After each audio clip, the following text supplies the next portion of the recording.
kami dulu ya Kak. Kenalkan, nama saya Wafika Nika Aluyah dari kelas A1 Manajemen 2024. Saya Maulidia Putri Aprilia dari A1 juga. Saya Dewi Ambersari dari A1 juga. Saya Ahmad Najib dari A1. Kami di sini mungkin akan menanyakan beberapa pertanyaan kepada HMJ Manajemen. Sebelumnya boleh perkenalkan diri dulu Kak? Ya, perkenalkan saya Rafian Alfiki, bisa dipanggil Rafian. Dan untuk di HMJ saya sebagai ketua HMJ, tetapi untuk sekarang udah masa purna tugas. Sebelumnya perkenalkan saya Aditya Purnama, biasa dipanggil Adit. Saya ketua terpilih periode 2024 Baik, izinkan kami mengajukan beberapa pertanyaan terkait HMJ Manajemen ya Kak. Ya, sama. Nama. Sebelumnya kalau boleh tahu nama organisasi yang kalian pimpin itu apa ya Kak?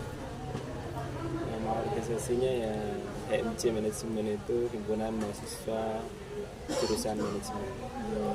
Baik Kak. Tujuan utama organisasinya itu bagaimana? Kalau dari tujuan utama, mungkin organisasi ini bergerak untuk memberikan wadah bagi mahasiswa. Tentunya bukan hanya sebagai organisasi berjalan untuk kegiatan, tetapi memberikan ruang untuk eksplor mahasiswa ini, khususnya prodi manajemen, untuk berkesinambungan atau berkontribusi di situ. Nah, terus di sini kan itu ada yang namanya HMJ itu Kak. Ya. HMJ itu bentuk organisasi yang bagaimana? Organisasi ya, bentuk organisasi. Kalau kita melihat dari HMJ Manajemen itu ketika kita itu melihat beberapa mahasiswa yang tergabung dalam organisasi itu menyebutnya anak HMJ. Tetapi yang sebenarnya terjadi itu adalah ketika mahasiswa yang ditetapkan masuk ke dalam Unwahas dan sekarang itu menjalani prodi manajemen, itulah sebenarnya HMJ Manajemen. Jadi keseluruhan mahasiswa manajemen yang ada di Unwahas itu juga HMJ Manajemen. Tetapi yang membedakan kita dengan mahasiswa umum itu adalah kita yang sebagai pengurus. Seperti kita mengurusi para mahasiswa yang ada di manajemen. Kalau struktur HMJ itu apa aja Pak? Kalau struktur itu mulai dari ketua wakil sekretaris bendahara itu udah masuk ke dalam rancangan divisi yang namanya Badan Pengurus Harian. Kemudian dibagi pecah menjadi beberapa divisi, ada 6 divisi. Yang pertama ada divisi dalam negeri, divisi luar negeri, divisi minat bakat, divisi media, divisi kewirausahaan, dan divisi kajian ilmiah. Kayak gitu. Kalau begitu, kalau boleh tipsnya, kita akan masuk pada manajemen organisasinya. Kalau boleh tahu cara pengendalian Kak Rafian sebagai ketua itu gimana Kak dalam mengelola organisasi? Dalam mengelola organisasi tentunya kita mempunyai struktur yang tadi saya jelaskan, ada ketua, wakil, sekretaris bendahara, dan itu mempunyai jobdesk masing-masing, tugas masing-masing. Dan cara pengelolaan itu kita melihat dari struktur tersebut. Misal sebagai ketua, yaitu memimpin satu himpunan, ya kita harus mengetahui beberapa manusia yang kita pimpin. Kemudian di strukturnya ada koordinatornya, kayak gitu juga mereka memimpin sebuah divisi. Jadi transformasional kepemimpinan itu ada di dalam suatu organisasi yang struktural, dan itulah yang mencerminkan pengelolaan di organisasi di HMJ Manajemen.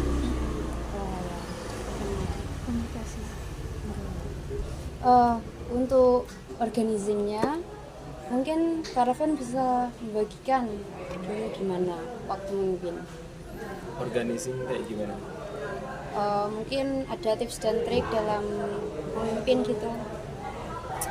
Kalau tips dan trik dalam memimpin itu sering kita menyebutkan bahwa teknik kepemimpinan itu ada banyak, ada yang otoriter, ada yang demokratis, ada yang semau sendiri kayak otoriter tersebut. Dan kalau melihat dari kepemimpinan itu yang baik bagaimana, sebenarnya itu semua baik. Jadi kita tidak boleh merujuk dominan kepada salah satu gaya kepemimpinan. Jadi seorang pemimpin harus menjadi role model, menguasai teknik-teknik kepemimpinan yang ada di ilmu dasar kepemimpinan. Gimana sih Kak biar anggotanya itu selalu kompak gitu loh? Anggota selalu kompak. Tentunya kalau anggota itu pastinya mempunyai, kalau di HMC Management mempunyai latar belakang yang berbeda. Ada yang kerja, ada yang hanya kuliah saja, ada yang mempunyai kesibukan lain di luar kuliah gitu. Tetapi kita melihat dari sebuah kita itu mengelola manajemen waktu, modal kita itu sebenarnya sama dari setiap orang, bahkan semua orang itu modalnya sama seperti 24 jam. Tetapi cara memanajemen itulah yang berbeda-beda. Ada yang dibagi menjadi dua, hanya kuliah dan organisasi. Ada yang dibagi menjadi tiga, kuliah, organisasi juga kerja juga ada. Tapi untuk menjadikan anggota itu kompak adalah dengan membagi tugas itu sesuai porsinya mereka. Misal ada yang punya kesibukan kerja, itu mempunyai tugas yang tidak berat-berat. Tapi kita juga harus mengetahui dari berbagai karakter, supaya kalau kita itu membagi ke dalam tugas itu berbeda-beda, supaya tidak ada iri-irian atau bagaimana, itu kita harus juga memanajemen di situ juga gitu, supaya anggota tetap bisa kompak satu sama lain dan saling mengerti. Nah, terus di HMC itu kan pasti ada konflik ya Mas? Ya. Ya. Itu bagaimana cara HMC untuk menyelesaikan konflik tersebut? Konflik ke dalam masalah internal, pastikan di HMC namanya beda-beda orang, pastikan mempunyai karakter berbeda. Ketika disatukan pasti ada yang saling bertentangan. Nah, cara menyelesaikan itu ya kita dengan cara komunikasi yang ya terutama komunikasi yang enak. Terus juga saya selalu memberikan tugas dan wewenang kepada divisi dalam negeri tersebut untuk memahami dari internal HMC. Mau itu ada masalah atau mau itu ada antar personal ada masalah, ada per divisi ada masalah kayak gitu, itulah sebenarnya yang menyelesaikan dari manajemen konflik tersebut. Mulai dari komunikasi yang terutama dan antar personal, kita ya bisa mengetahui posisi kita itu di mana. Dan seorang pemimpin juga misal anggotanya ada yang seperti itu, mau nggak mau kita harus terjun dan melihat dari berbagai sudut pandang, dari sudut pandang si A bagaimana, dari sudut si B bagaimana, supaya ketika kita itu menyelesaikan tidak ada yang namanya kita berpihak kayak gitu. Kita menyelesaikan dengan beberapa sudut pandang dan mengumpulkan fakta-fakta yang ada itu bagaimana.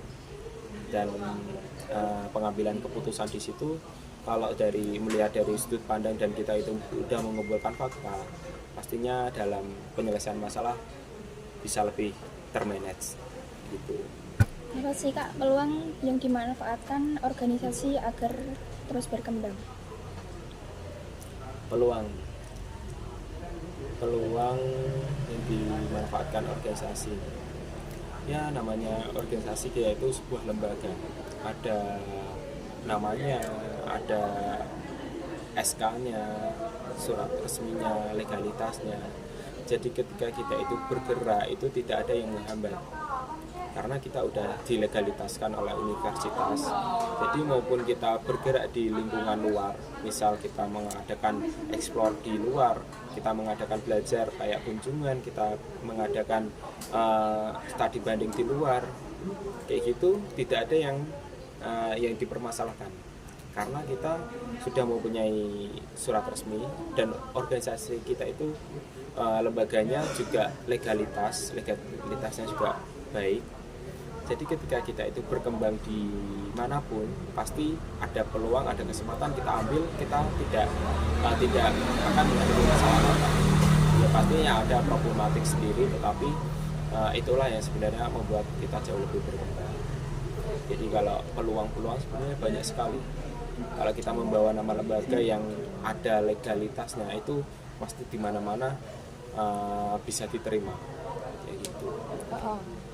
Di dalam organisasi kan tidak akan berjalan dengan lurus ya Kak kalau anggotanya tidak akrab gitu. Mungkin bisa bagikan dulu gimana caranya mengakrabkan nih itu antar anggota gitu. Mengakrabkan ya.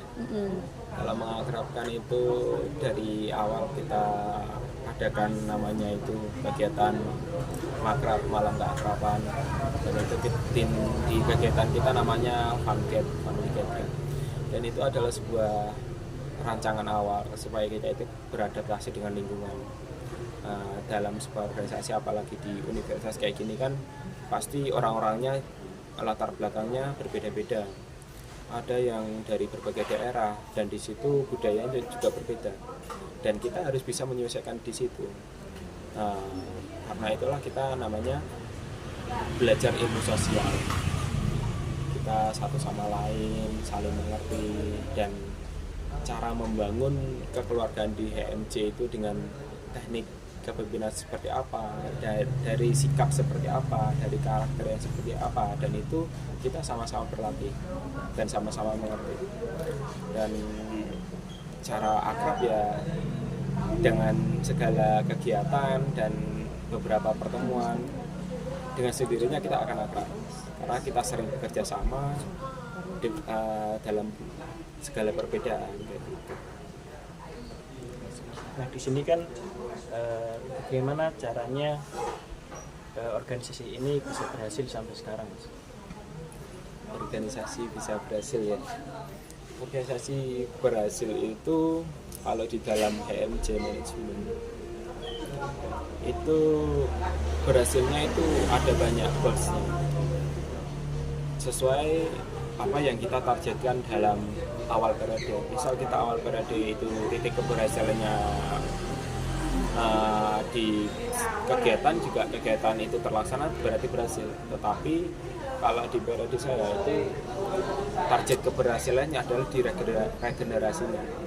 Jadi misal saya itu ditanya berhasil atau tidak dalam memimpin HMC, itu ya jawabannya ada di periode besok. Jadi periode besok itu bagaimana, dan itulah yang menjawab saya. Periodenya Mas Adit itu ketika besok HMC itu seperti apa dipimpin oleh Mas Adit, dan itulah sebenarnya jawaban saya. Itu bagaimana, kalau baik juga berarti hasil dari kepemimpinan saya itu baik. Kalau lebih buruk juga berarti ada kesalahan dari saya memimpin kayak gitu. Saat membahas organisasi nih Kak, tidak akan terlepas yaitu sumber daya finansial. Soalnya kan untuk proker-proker kan tidak mungkin tidak ada dananya nih. Dari HMC sendiri sumber daya finansialnya bagaimana ya Kak? Dari mana saja gitu sumbernya?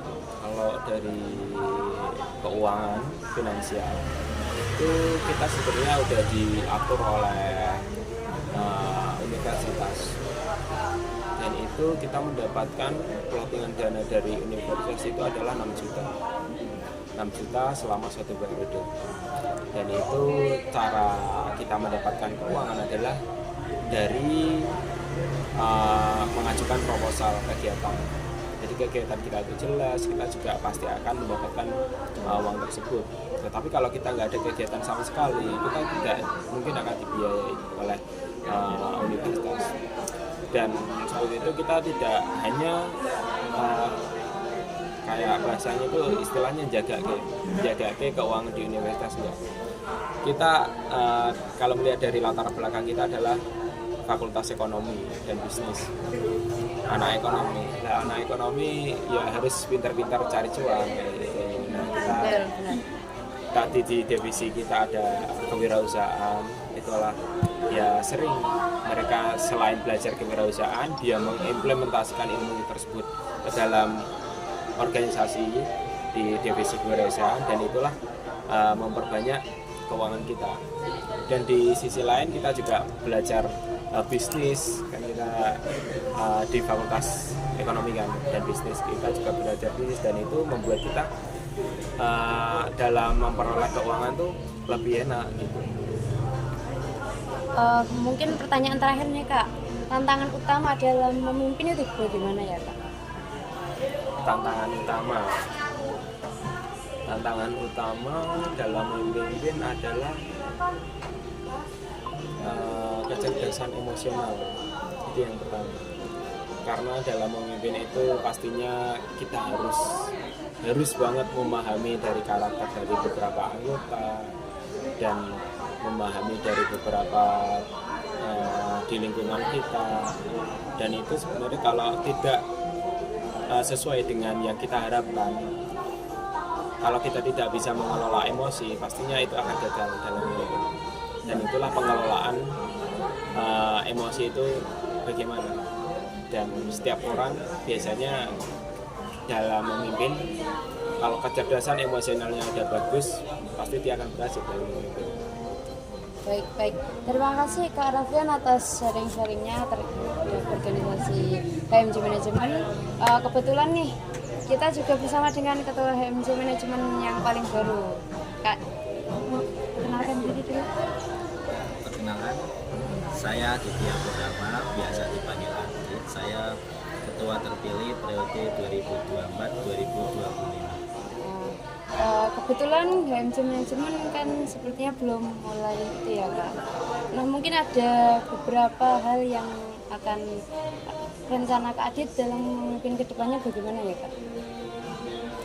Mungkin kita akan menyelaraskan visi misi yang sudah ada, seperti visi misi yang sudah dibuat, seperti menjadikan HMJ yang lebih berkarakter luas, membuat kolaborasi antar organisasi yang lain, dan juga keharmonisan antar anggota yang saya tekankan kepada semuanya. Baik, terima kasih buat Kak Adit dan Kak Raffian atas waktunya. Mungkin begitu saja ya Kak. Terima kasih. Terima kasih Kak. Wassalamualaikum warahmatullahi wabarakatuh.